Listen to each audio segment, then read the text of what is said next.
That's right. Back at it again, Full Custom Hot Dog here doing a movie review. That's right. Today we're going to be talking about Mortal Kombat released in 2021, not the other one. What year was that? I don't know. Anyways, before we get started, there's two things I gotta get out of the way before I start this review. Number one, I expect to get dunked on because I know a lot of people like this movie. I did not. It was disappointing to me, and we'll get into all that. Number two, this video could be long because I have a lot of complaints. I'm not going to get too nitpicky though. I'm not going to pull this stuff of like, oh, in the video game he actually said this or this. I'm not going to do that. I'm going to judge the film on its own merits, I guess, or as an adaptation. I'm just going to not try to pick like Kano's eye, for instance, right? Kano doesn't have his robot eye in this movie, which is crazy that I haven't heard anybody complain about it, but it's fine. That's not even something I have a problem with. That's the least of my issues with this film because I think there's so many other things wrong with it that missing something that's so iconic is just bizarre, but there's so many other things that I think have been done wrong here that I can't even begin to care. Anyways, I'm not going to compare this film too much to the prior version. I wanted to say the original, but this isn't a remake. It's just based on the same video game. So I just don't think that's fair to do to this movie. Since it's just another adaptation of Mortal Kombat, I should be judging it on its own rather than judging it to the prior, for the first Mortal Kombat adaptation. But I do think that the original film, I haven't reviewed on this channel, but I think it excels in certain ways, and why people like it are for a few things that this film doesn't have. I'm going to get these out of the way really quick. One, great chemistry. The cast has a lot of good chemistry all together, from the good guys to the bad guys. They all work together, and it feels like they're on the same team. That's part of why people like it. It makes the comedy work. I don't think the comedy works in this movie. Locations.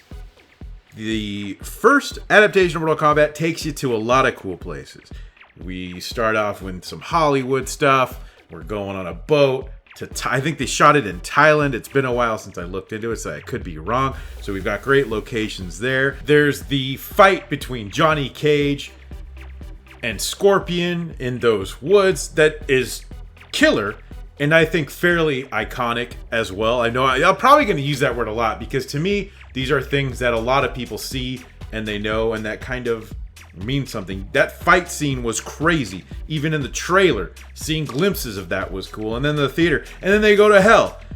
And you just have all these crazy locations in one movie, while this movie goes Dark City, or I guess it starts off in, I was going to say Soviet Japan. That doesn't make sense.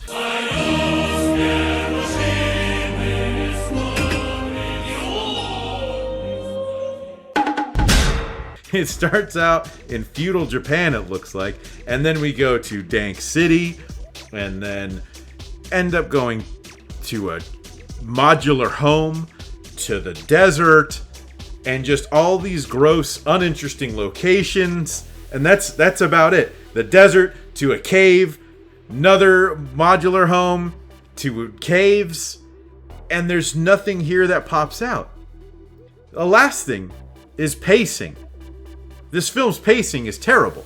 And I know I'm getting all of this out of the way, and I haven't even talked about what the movie's about yet, but if you're watching this, you probably already know. I'm getting into some light spoilers potentially. I don't know. I don't even care on this one. This is going to be probably gibberish. I may be speaking in tongues by the end of this. But the pacing in the first one, fairly good. We get our friends together, we go on a great journey, and start doing some capers pretty quick. Go to the island, boom, bang, bow, we're already fighting.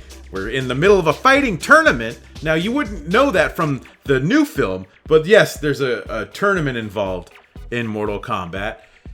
And so, this one I think lacks that as well. So that's where I'm going to end my rant about the original Mortal Kombat, or the first adaptation of Mortal Kombat. So, what is this film about? Well, according to IMDb, MMA fighter Cole Young seeks out Earth's greatest champions in order to stand against the enemies of Outworld in a high-stakes battle for the universe. It's true. That's what this is about. So, like I mentioned, how does it fare? It's pretty close to the game in a lot of respects, number one. I'm a pretty big fan of the game. I don't have all the lore memorized. It's the kind of thing where when I jump back into one of the games, it all starts to come back to me. The games only come out every few years, you know. It's hard for it to stay in my memory. But there's definitely a lot I remember. It was great to see a lot of my favorite characters brought to the screen. Stoked to see Kung Lao, who's one of my favorites. Cabal, one of my favorites. Loved seeing them. Shang Tsung, I didn't even recognize at first. There's a general in Mortal Kombat 9, Hotaru. That's who I thought he was supposed to be at first, because he didn't even look like Shang Tsung. There's nothing to show he's Shang Tsung. He doesn't even do any soul sucking until later, which is kind of disappointing. But anyways, you do get some pretty surprising characters here. I'm not going to nitpick on the looks besides Shang Tsung, who kind of looks like he's supposed to be in Dynasty Warriors. Maybe that's another movie that's coming. I did see a trailer for a Dynasty Warriors movie, but it came out on April Fool's, so I'm still not sure if that's real. That thing looked absolutely bonkers. Anyway, most part, all the characters are on point. You've got Melina, which I think it's a bad call, only because she has her crazy mouth, like that she does in the video games. If you're not aware of Melina, by the way, if you don't know the video games, this is going to be near complete gibberish to you, because this is going to be me doing a lot of ranting. In the video games, Melina has a crazy mouth, just like in this movie. That's because she's a clone of her sister Katana and Tarkatan, which is Baraka's race of people who's not in this movie. So I feel like it's kind of weird to bring her out first without explaining what she is, because there's a lot of things that it feels like they're leading up to explain. You've also got Raiko, which is a weird call. I think he's from Mortal Kombat 4. He normally just looks like a DC hero. Like, he could be Nightwing, but instead they make him look a little bit more like... Actually, he kind of looks like Shao Kahn. I didn't know if they did this in reference to some fan theories that Raiko was Shao Kahn reincarnated. I definitely don't think that's the case after seeing the movie. But... definitely a shock there. I like his original design because he stood out against a lot of people in Mortal Kombat. So, I will say they did do Goro quite dirty. Goro is normally very intimidating, and I said I wasn't going to talk about the first adaptation, but here I am. The first adaptation, he's intimidating. We do see him kill somebody, and we know he's the champ. He's a badass. Here he is. This movie, he's just a creature.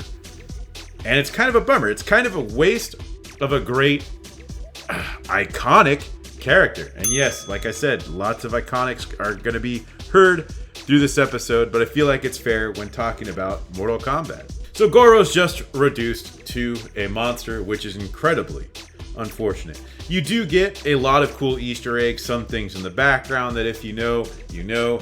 A lot of people here love Kano. If you've been paying attention to Twitter or Facebook like I have, a lot of people are posting memes of Kano saying Kano is injured with a back injury for carrying the movie, things like that, because he's the most interesting character, but he's still not that great. Number one, he doesn't look like Kano to me. Okay, sure, you've got a guy with an Australian accent, fine. But he's got a beard, which it's going to sound nitpicky, but Kano doesn't have a beard, and I feel like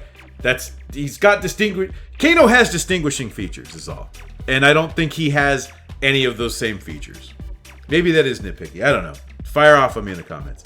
He also doesn't have his eye, which I think would have been a great addition to him. And that's kind of one of my problems with this movie. So he doesn't have his robot eye, which is fine. I guess they're trying to be a little bit more grounded. Jax, if you watch the trailer, you can already surmise that Jax does lose his arms and get his robot arms. However, they are weak-ass robot arms. Now, this is one of my biggest problems with this movie. This movie makes up lore that doesn't need to be in here. There's this thing called arcana, which is when... One of the plot devices is, if you're going to fight in Mortal Kombat, you have a dragon symbol, the Mortal Kombat dragon symbol. I hate things like this, number one. I hate any kind of Harry Potter-esque things. Anything that's going to remind me of a young adult novel, I'm already cringing at. So that's a big strike for me. Number two, there's this arcana thing, like I mentioned. That's how you get your powers if you have the dragon symbol, and then there's this big thing about getting them. And I hate this. Not just because it's not in the games. I think it's unnecessary to have this, because I feel like that's their way to explain Kano having a laser eye. Stupid. He can shoot a laser out of his eye. I thought they were going to show him getting injured, so then you can see him get an implant or something. All of that's unnecessary if they do that, because he should have already started out having one. These people should have already started out being able to do some of these amazing things. Cole, notwithstanding, Cole Young is the main man of this film. An OC who is not part of the lore. Somebody had thrown the idea at me that he's supposed to be Sub-Zero's descendant because of his name. Cole, what is it? Cole Young is I forgot. He said it's like an American. Cole Young is an Americanization of the name Kuai Liang. I probably messed that up. And Kuai Liang is one of the is Sub-Zero. Is the actual name of Sub-Zero. And I almost feel like that is the movie right there. I actually was hoping if that was the case, I'd be okay with it. But, oh man, I'm already ranting. Oh man. Okay. So, this movie, you have Sub-Zero and Scorpion in the very beginning fighting. Sub-Zero is Bi-Han, right? In the lore of the games, Bi-Han dies and becomes Noob Saibot.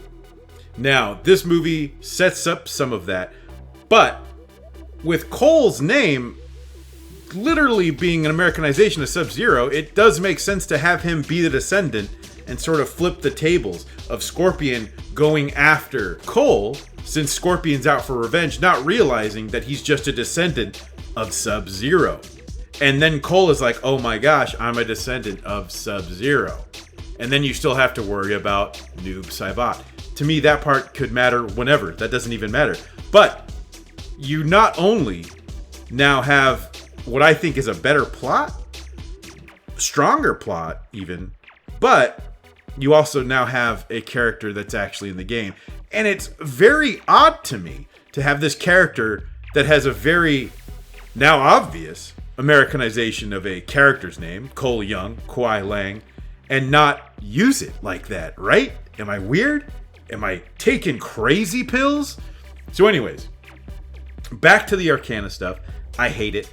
It's unnecessary. If you took out all this arcana, oh, we gotta learn to use our powers, and pulled out all this BS garbage training nonsense, you would have much more room to do a cool movie. That you could actually fit a cool movie in that spot. And that's what sort of breaks my heart about all this, is that this arcana thing is just so unnecessary. Just such a BS reason to have these people able to do cool things instead of, oh, why can Liu Kang shoot fireballs? He's a monk. Why can Kung Lao do hat magic? He's a monk. That's kind of all you need, I think. You can already set up magical realism in this world. Magical realism's a thing. You already have an elder god who can turn into thunder and disappear and do magic. And I don't see why it's such a stretch to have other people being able to do cool magic things too with just some training. It doesn't have to be a magic reasoning for everything.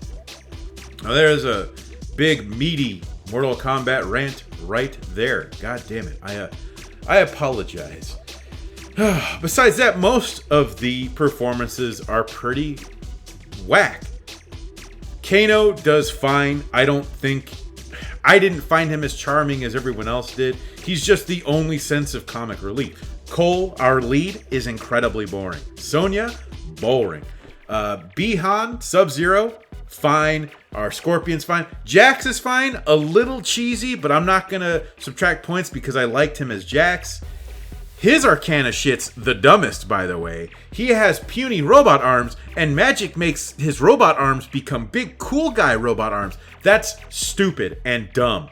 Sorry. Liu Kang's performance has to be the worst. If you told me that Liu Kang in this movie was an alien, I'd believe you, because the dude, incredibly boring, which is unfortunate, because Liu Kang, and I'm comparing to the first movie again, but he's so fun in the first adaptation. He's just a total blast. Robin Shou delivers Kung Lao, though, not bad. All the enemies, they're pretty cut and dry, I think. They don't have too much depth to work with, except for Cabal, who does well. I don't feel like I'm showing my bias there either, because like I mentioned, Cabal is one of my favorite characters. His accent's a little funky, but I'm fine with it. I'm always into more Cabal. I wish they would have done more with him, but you know, again, that's my bias showing. There's a lot of great characters. They chose Nitara, who's a fairly deep cut. I don't think Natara's been in more than 2 games, maybe. So it was pretty surprised to see her. She's in the trailer.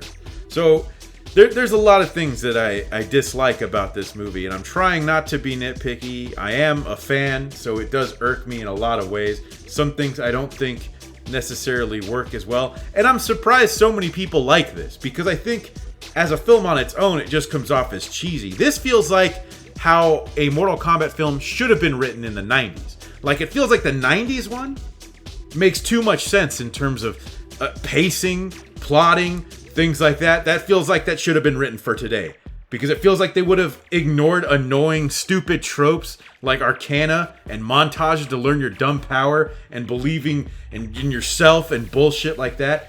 That feels old school to me and unnecessary.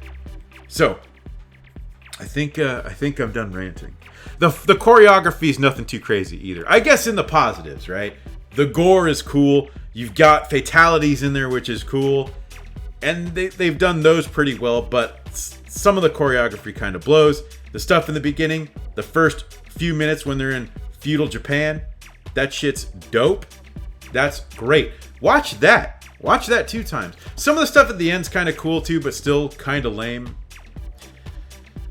There was no tournament in this movie. They even tell you that Mortal Kombat's a tournament.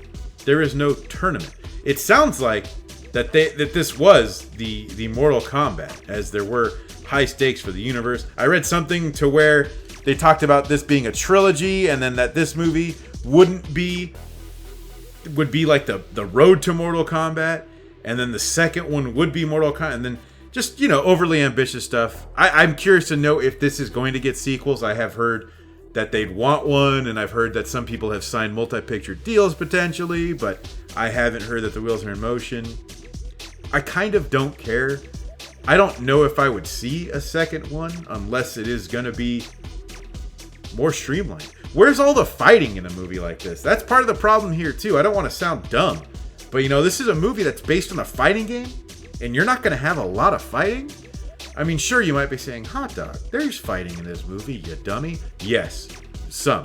Now, there is a fun scene of Kano getting sweep spammed, just constantly getting a low sweep against him and not knowing what to do, which is awesome, especially if you remember playing in the arcade or playing against someone who's really effing annoying. But there's not a whole lot of fighting. You've got the beginning, you've got the Jax Sub-Zero fight, which is pretty cool. And then it's kind of a lot of exploring. There's a fight against a reptile. I don't think it's the reptile, but the reptile is considered the last of his race, so we'll see if that's something they bring up in the next movie.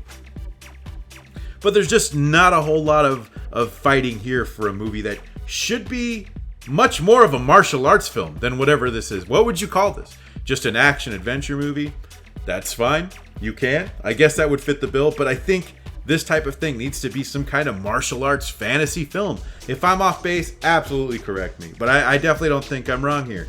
We need a little bit more of that, less exposition, and that's my problem. That brings me back to the issue that I have with the Arcana. Because in place of all that garbage, fighting. Anyways, that's it. I can do this probably for far too long. I have no idea. This video is already going to be longer and going to be a pain in the ass to edit. But anyways, I could not control myself. Once I get going, I can't stop. Let me know what you think in the comments. I, of course, always want to know.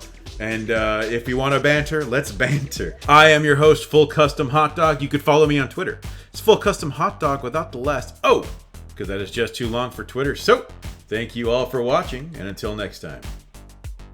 If you like what you see, I love what I see. Make sure to hit that subscribe button and the bell for notifications so you can watch whatever comes next. And if you like the music you hear, you can follow me on SoundCloud and Spotify. Check the description for links.